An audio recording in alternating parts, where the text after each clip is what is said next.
فہد جلدی سے گاڑی کا دروازہ کھول کر باہر نکل آیا، ٹھیلے کی طرف بڑھایا۔ نیچے ربیہ سردی سے بری طرح ٹھر ٹھر رہی تھی۔ اس کی حالت کافی خراب ہو رہی تھی۔ اس نے ابھی ربیہ کو پکارا تھا۔ ربیہ نے چونک کر اس کی طرف دیکھا۔ اسے دیکھتے ہی وہ رونے لگی تھی۔ فہد شاید سوچ بھی نہیں سکتا تھا کہ اس وقت ربیہ کی کیا حالت ہو رہی تھی۔ کئی ماہ بعد اس نے اسی ڈر اور خوف کا سامنا کیا تھا جس میں وہ کافی وقت سے رہتی آ رہی تھی۔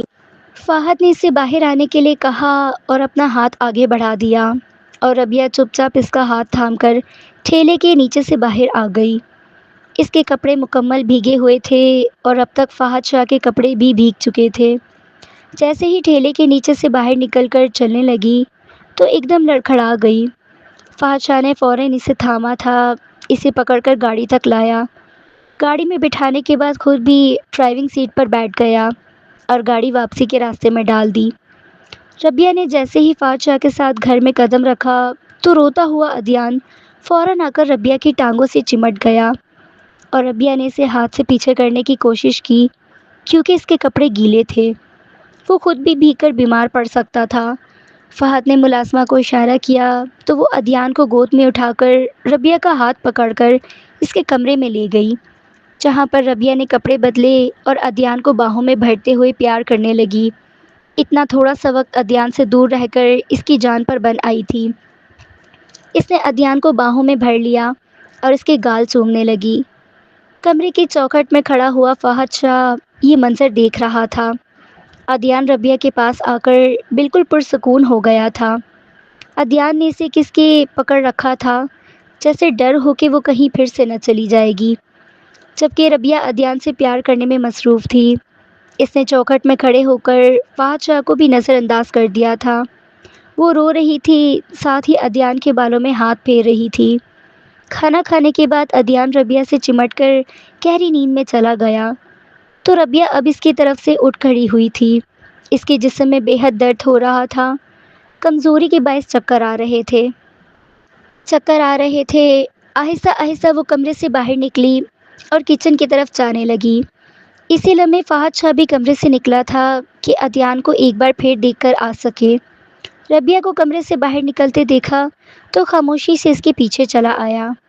وہ کچن میں آئی تھی اور اپنے لیے چائے بنانے لگی تھی جب فہد شاہ نے اس کے پاس آ کر اس کا ہاتھ سے ساس پین لیا، اسے کندھوں سے پکڑ کر کچن میں پڑی ہوئی چیئر پر بٹھایا اور خود چائے بنانے لگا۔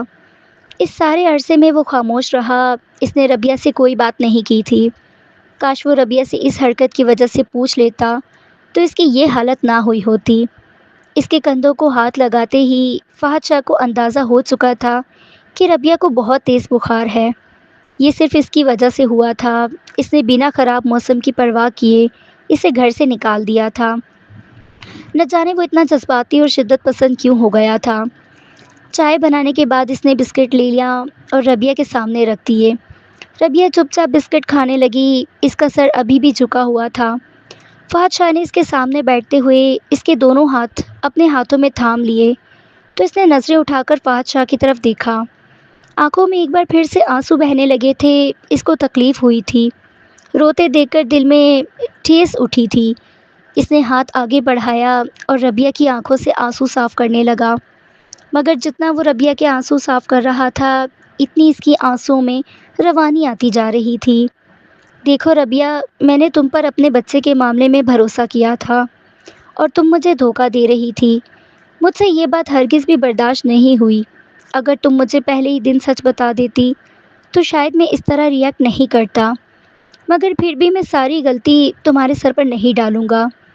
تمہارا دھوکہ دیکھ کر میں اتنا جذباتی ہو گیا کہ تمہیں صفائی دینے کا موقع بھی نہیں دیا۔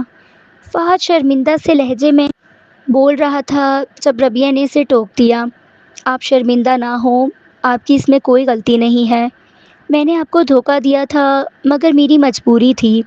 اگر میں آپ کو سچ بتا دیتی تو آپ کبھی بھی مجھے نہ رکھتے اور میرے پاس کوئی ٹھکانہ نہیں تھا۔ 3 دن میں در بدر بھٹکتی رہی تھی اور میں نے کسی طرح اپنی عزت کو محفوظ رکھا تھا۔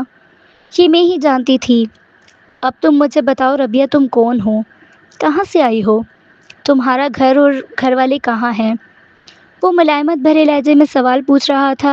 اتنی اپنائیت پر ایک بار پھر سے ربیہ کی آنکھیں برسنے لگی۔ تبھی اس نے اپنی زندگی کی ساری کہانی فہد شاہ کے سامنے کھول کر رکھ دی۔ وہ جیسے جیسے اپنی زندگی کی کہانی فہد شاہ کو سناتی جا رہی تھی، فہد شاہ کا دماغ سن ہو گیا تھا۔ 18 سال کی عمر میں ہی اس نے نہ جانے کتنی تکلیفیں دیکھ لی تھیں۔ وہ ایک دم اٹھا اور ربیہ کو اپنے حصار میں لے لیا۔ ربیہ بھی بلک بلک کر رونے لگی تھی۔ ربیہ نے جب سے ہوش سنبھالا تھا خود کو یتیم خانے میں پایا تھا۔ وہ نہیں جانتی تھی کہ وہ یہاں کیوں ہے۔ یہاں پر ہر بچے کے ساتھ بہت ظلم کیا جاتا ہے۔ یتیم خانے والوں کے ظلم کے سہتے ہوئے وہ بڑی ہوئی تھی۔ یہاں پر ہر طرح کا قانونی اور غیر قانونی کام کیا جاتا تھا، مگر ان کے خلاف بولنے والا کوئی نہیں تھا۔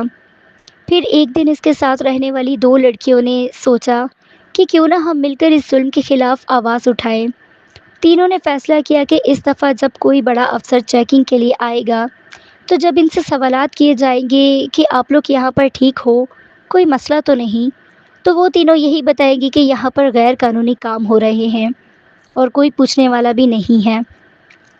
پھر ایک دن جب یتیم خانے میں چیکنگ ہوئی اور سب لڑکیوں کو بلایا گیا اور باری باری سب سے پوچھا گیا، تب ان تینوں میں سے سب سے پہلی باری ربیہ کی تھی۔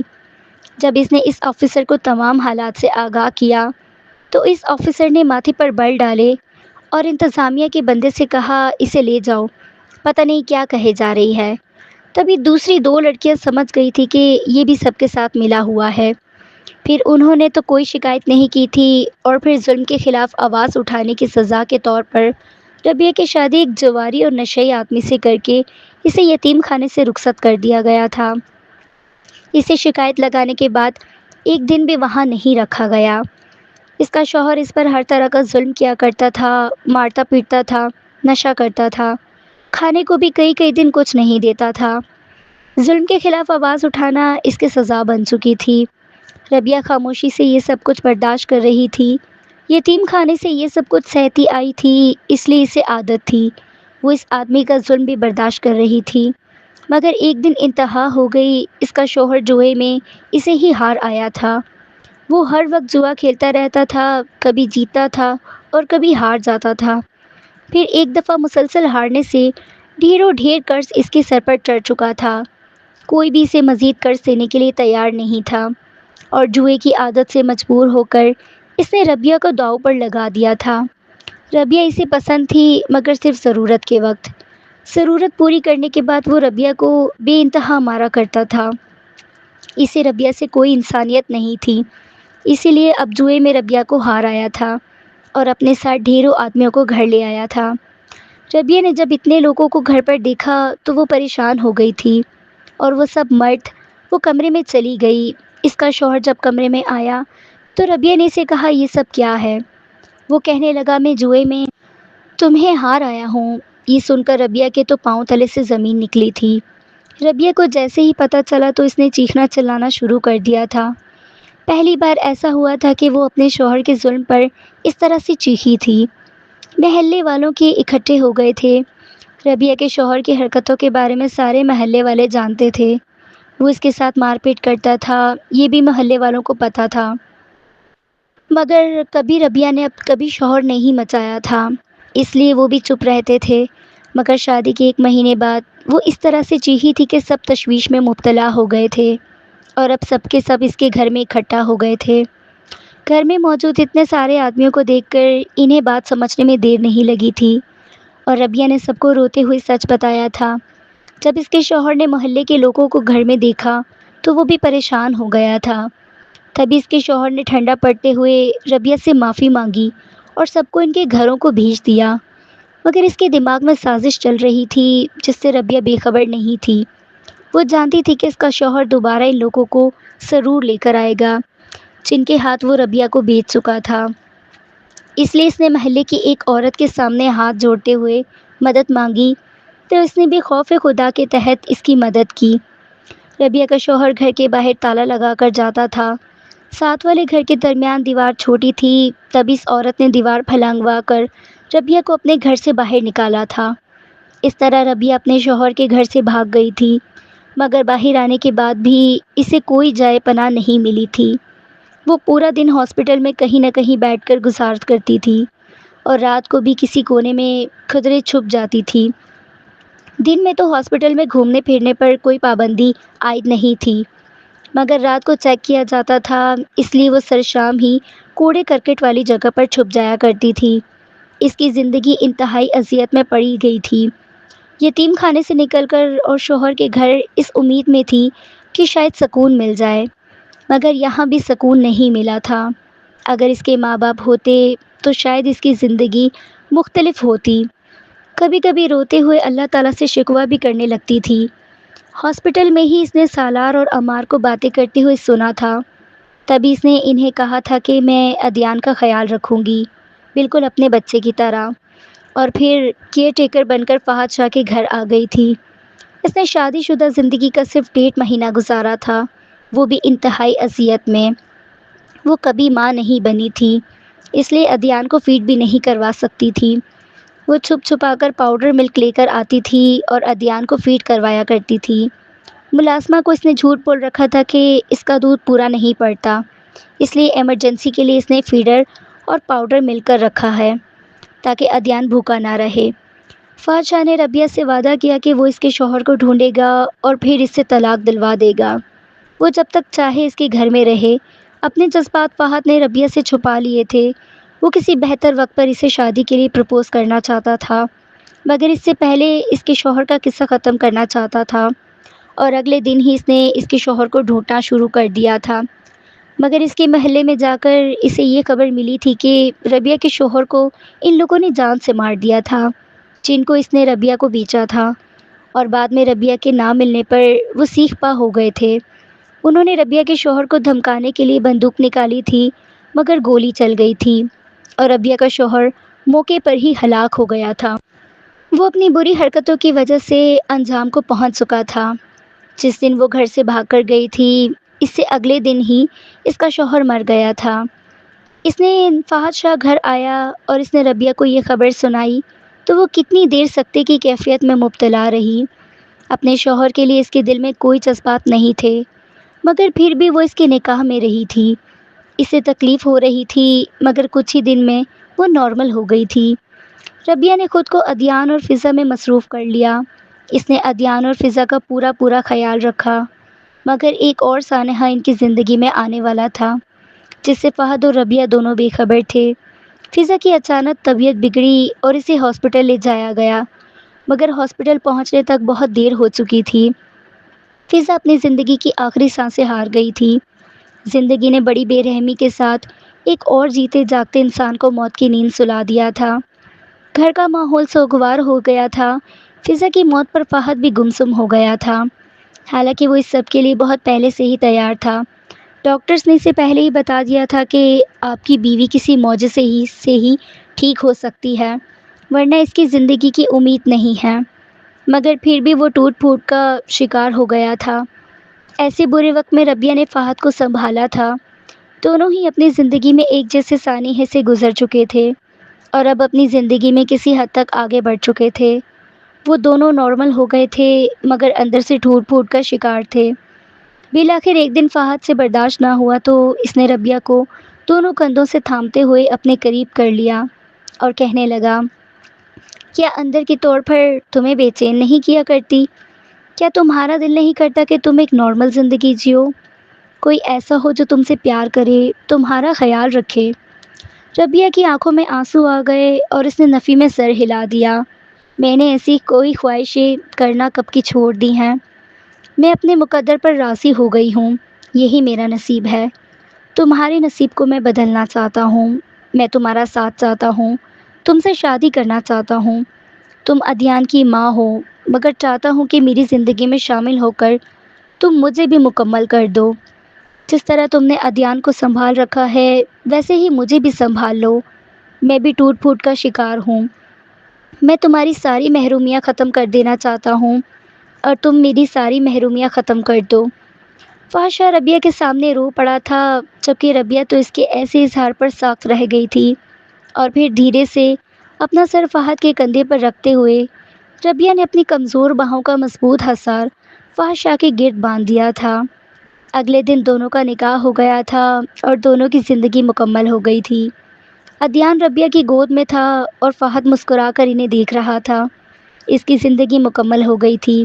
اسے اور اس کے بیٹے کو ایک پیار کرنے والی لڑکی مل گئی تھی اور ربیہ بھی بہت خوش تھی، اسے ایک مکمل ٹھکانہ مل گیا تھا۔ اب وہ فہد شاہ کی بیوی بن گئی تھی۔